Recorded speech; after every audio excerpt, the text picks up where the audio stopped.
So let's talk about Marvel Zombies. I want to give you some of my thoughts because I really enjoyed the show. Now, they open up with Kate Bishop, Riri Williams, and Kamala. They're trying to survive together this zombie apocalypse 5 years after it just decimated Earth in New York. So they find this device inside a zombie shield agent.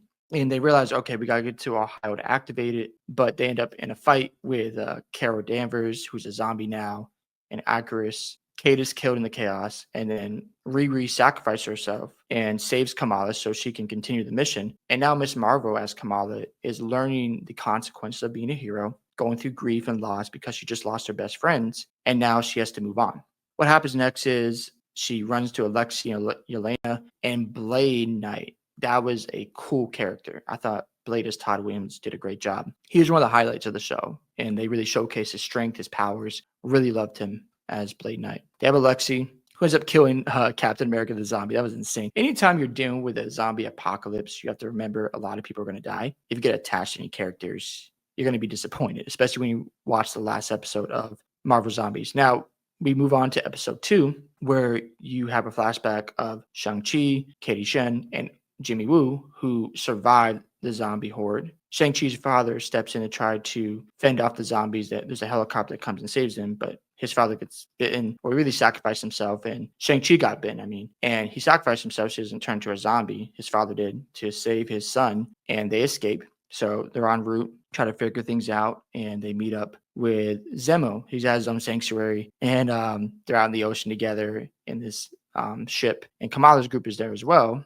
So they're en route to a new Asgard. You have Namor, the zombie, leads his people to attack Zemo's ship, which is known as the Raft. Kills a bunch of people again. Yelena dies, unfortunately. Again, I'm telling you, you can't be attached to any of these characters. Alexi gets sad, and you have Miss Marvel try to comfort Alexi, and she sees someone else die. So we're seeing her experience all this loss and grief. She's got to carry this burden of trying to save the universe from this zombie apocalypse. Then we move on to episode 3. You have Peter Parker, Scott Lang's head, and T'Challa. They go to Wakanda. They fight off zombie Thanos. It was insane. And T'Challa sacrificed himself, and it was pretty crazy to see.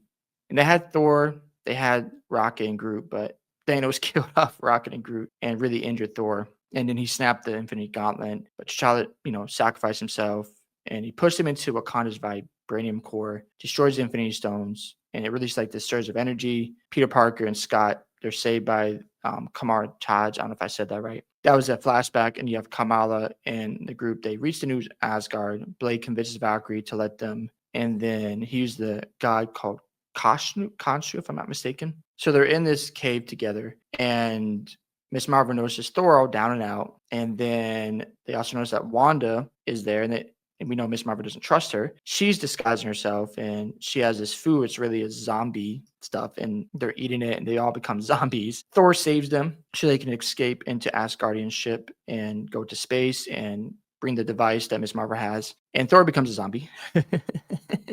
So we get to episode 4. The Nova Corps shoots down the spaceship. It's just crazy.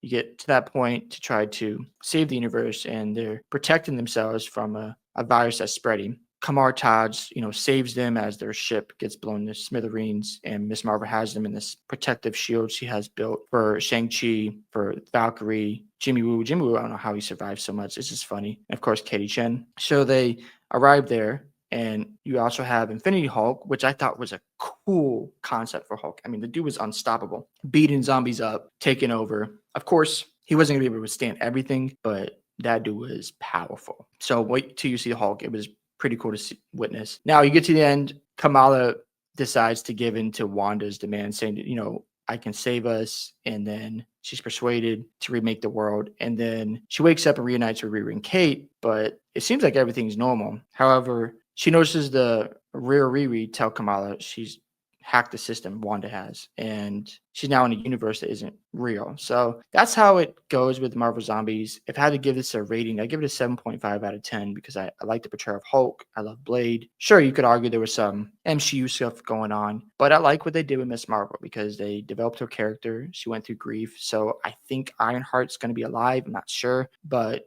if they make a season 2, I'm going to be interested because we get to see how Miss Marvel handles the situation and can she really save the universe. Of course, anytime you watch zombie apocalypse, you have to understand it's going to be a lot of deaths and a lot of craziness going on. But it was a lot of fun. I had a good time. Love to hear your thoughts about Marvel Zombies. Did you enjoy or not enjoy the show? Don't forget to like and subscribe to the channel. I'll catch you on the next one.